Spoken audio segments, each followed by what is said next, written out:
I'm glad you're here. Let me quickly display the disclaimer on the screen. Ditch all types of seed oils you have at home. Use these healthy fats for cooking instead. First, we have bacon grease, perfect for frying eggs, and searing scallops and other things.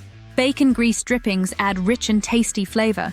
Next, grass-fed butter, creamy, delicious, and full of fat-soluble vitamins. It is great for sautéing low-carb veggies, and among other things.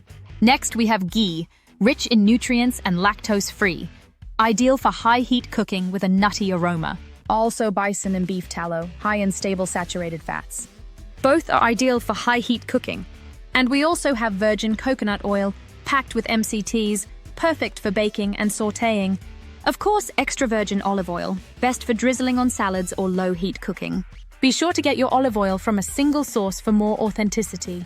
You can also include duck fat, flavorful and crispy. It is perfect for roasting low-carb veggies and meats as well. Lard, a traditional favorite for frying and baking. There you have it, a helpful guide on the best fats and oils for cooking. There's plenty of options to make a delicious meal using healthy fats. Now you know the healthy fats and oils to add to your diet. Please give us a like, share it with your friends, drop us a comment, and subscribe for more healthy cooking tips. Thanks for watching.